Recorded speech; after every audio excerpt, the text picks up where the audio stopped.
Hi, everyone, and welcome to the educational capsule about mindful eating. My name is Catherine Pigeon. I'm the dietitian here at the Cardiac Rehab Center at the Richardson Hospital. Welcome. So today, my educational capsule is going to be about mindful eating. Before getting more into details about what mindful eating is, I do want to show you a photo of what it is not. So here in my next slide, you have a photo of this person driving and holding multiple things and doing multiple things at the same time. So that I felt was a pretty good example of what mindful eating is not. And now I want to invite you to have an experience of eating mindfully with me, virtually, of course. I'll give you 30 seconds maybe to go grab something to eat or drink, and then come back here. So timer is on. I already have something to eat myself because I came prepared.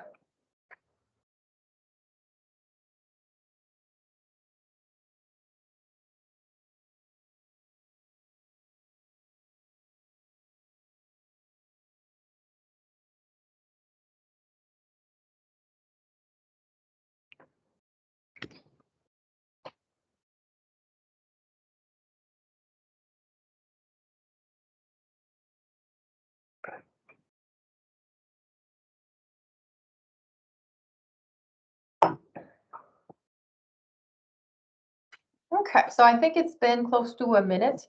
So hopefully everyone got the time to go get something to either eat or drink. So before we start the experience, I'm going to ask you to make sure you're comfortably seated, or if you're standing, make sure you're standing comfortably. So I'm just going to readjust my chair because this is a very important part of it. Make it lower. Okay. So adjust yourself to be in a comfortable position. I chose to be seated because it's just more convenient with the way my computer is. But if you're standing up, that's also fine. Let's everybody take 3 long breaths just to zone out of whatever was going on before you started this educational capsule. So let's all do 3, and then we'll meet each other at the end of that.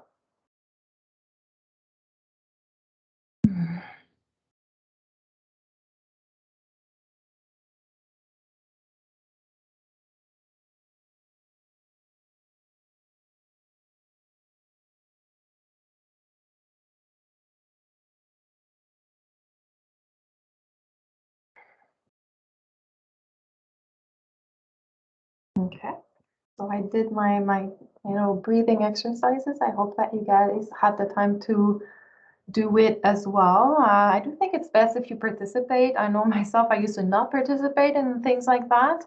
And now that I'm on the other side of it, I think it can actually enhance the experience. So I hope you took the time to breathe and make sure you were in a comfortable position. Now I'm going to ask you to assess the environment around you. Is there a television on, a radio on? Is there a lot of people around you, a lot of noise? So if there is, I'm going to ask you to try to limit the noise or anything that could distract you from what we're about to do together. So turn off the television, put the cell phone aside, don't text. What else could be uncomfortable? About it. Try to limit the distractions. So everyone has something to eat or drink. I myself got something to eat or drink as well. It's chocolate. Merci chocolate. It's actually a gift from one of the participants. He gave us 2 of these, and then I left with a full one because I wanted to show what I'm eating. So take whatever it is in your hand or the glass in your hand. We're going to start the exercise now. So mindfully eating is eating with all of your different senses. So pretend that what it is you have you've never seen it before, never experienced it before. So you want to analyze it as much as possible and get as much information before eating it. So my thing is in a little box thing. It says merci. It's green, so it makes me feel that maybe it's mint, mint flavor. I'm not sure. But if I read, it says hazelnut almond, so clearly no mint. So I'm gonna take one of these because the other ones are for my colleagues. So what do you see when you look at it? Well, I see that in order to get to the food that's inside, I need to open it.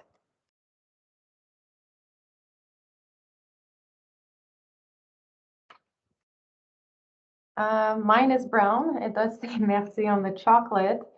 And I don't know if you can see me, there's these little things inside, which is an indication for me that there might be some nuts, hazelnut inside. So maybe it's going to be a little bit crunchy. Now, if you're holding the food in your hand like I am, take extra time to feel the way it feels in your fingers. Mine is it's hard, but I do feel that when I touch it with my fingers, it gets a little bit humid and a little bit of the chocolate comes off to be on my hand, to go on my hand. It makes me feel that if I press really hard, it's gonna break.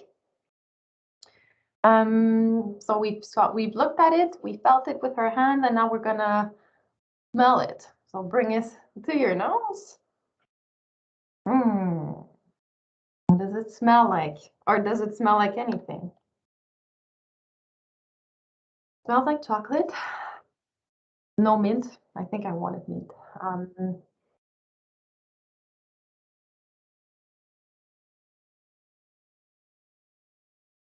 It's not a strong smell. So that's about it for me in terms of what I could get in terms of smell. We're gonna try to hear sometimes some foods when you put them near your ear and you move it within your fingers, you can hear something. I know I won't with my chocolate. It's hard, but when I do this experience with dried fruits such as cranberries, I bring it near my ear and then I press it, and it's quite fun. It has like a mushy noise. I don't know how to describe that noise. A mushy noise. And I like doing that. And I discovered that in one of my mindful eating practices, which was fun. So if you can't hear anything, when you bring it near your ear and you press against it with your fingers, you're going to hear something when you put it in your mouth and maybe you chew on it. So now it's time to taste the food. So I'm going to break it. Oh, mine is soft. Yeah, it's a bit hot in my office and the chocolate was a bit soft. Put it in your mouth. Let it stay on your tongue for a little bit.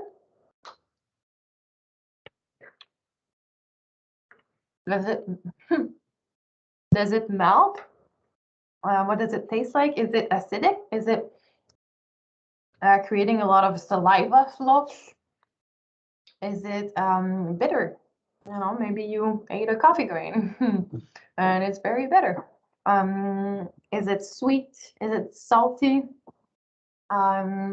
Is it crunchy? Is it spicy? When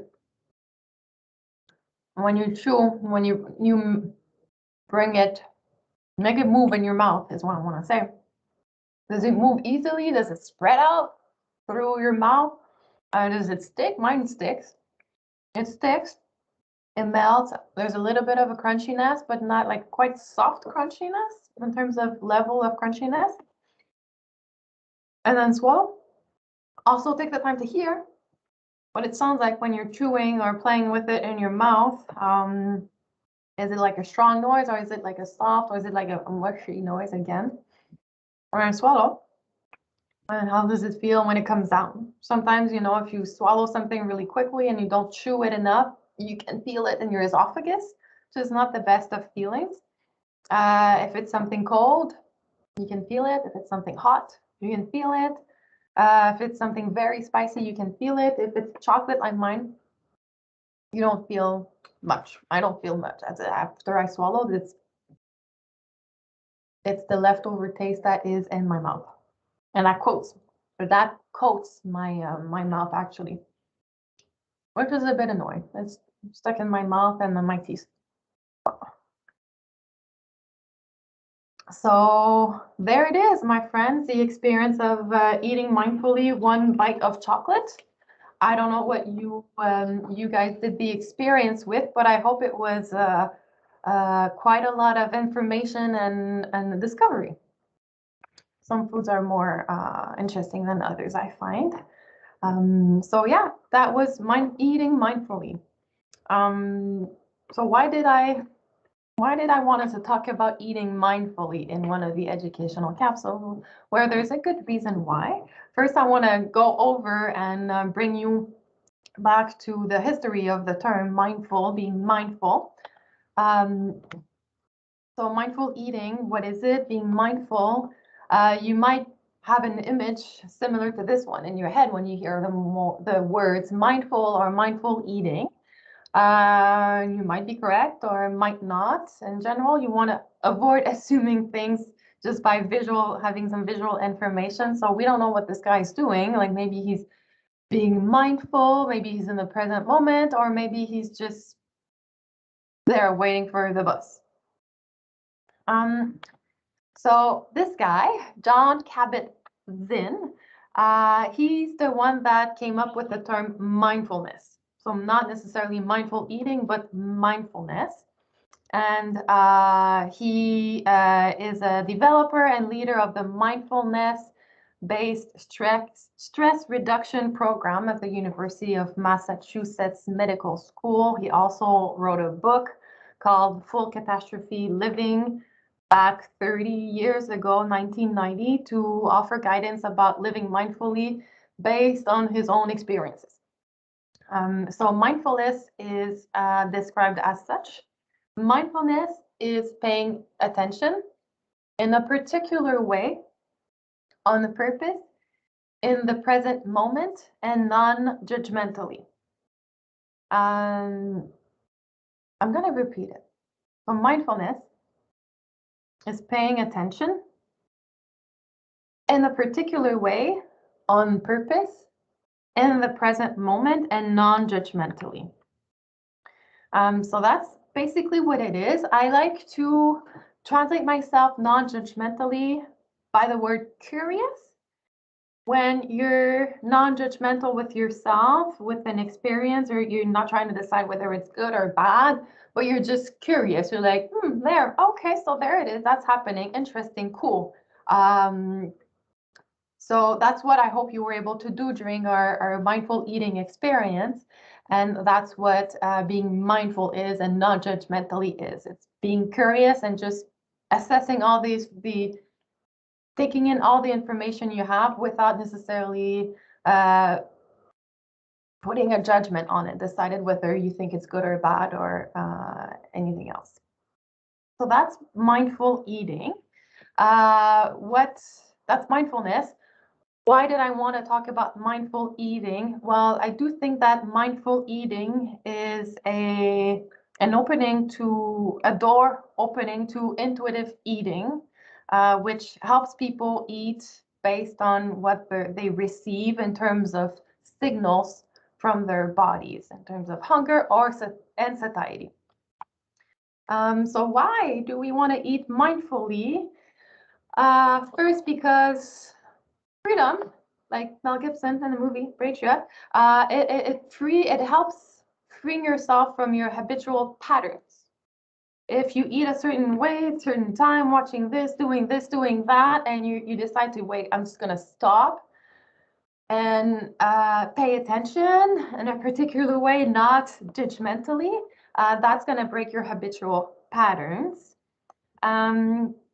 When you break your habitual patterns, it gives you more power because you do things because you decide to do them, not because It's a habit.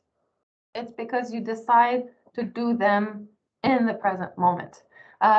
So that helps us be more empowered about our decisions, and being more empowered about our decisions regarding food, in terms of how much to eat, what to eat, and when to eat and when to stop eating.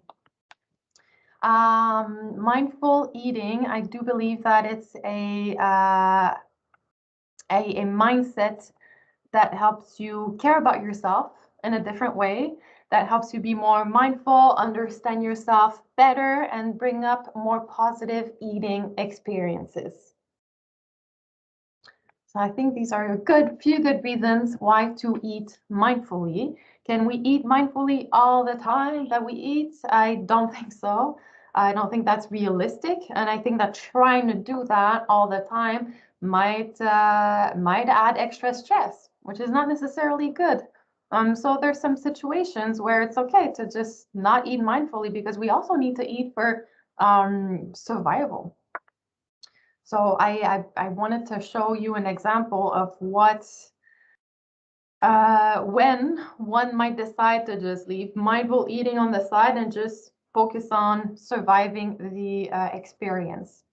So I took the screenshot from that movie Titanic. I think it's a popular movie. I hope that most of you watched it and that you loved it as much as I did. So in the scene, it's a love story between Jack and Rose, right? So we see Jack to the left. In the scene, he's invited to a dinner with like Rose's circle, which is a high society circle. And let's remember that Jack is poor. So he shows up there. He wants to impress Rose, of course, but he wants to impress everyone else, which will then impress Rose. So he shows up wearing his nice suit and everything, and just surviving this dinner is for him a big challenge, or figuring out which fork to use to eat is a big challenge, as you might remember that particular scene. So I would assume that he didn't eat mindfully for that meal. He probably didn't eat enough, or maybe he ate too much, or he doesn't remember because his survival instinct was on not making a fool out of himself and impressing Rose there. And that's okay. That's okay. So it's okay in certain situations to decide not to mindfully eat, perfectly fine. But I do recommend that we get more familiar with that way of eating. And yeah, this is today's presentation. I always thought it was cool when people ended their presentations with a quote. So I got myself a quote, and I'm gonna read it to you. So one cannot think well, love well, sleep well if one has not dined well. And this is from the book by Virginia Woolf, A Room of One's Own. So there you go. Thank you for participating. I hope it was a overall positive experience, and goodbye.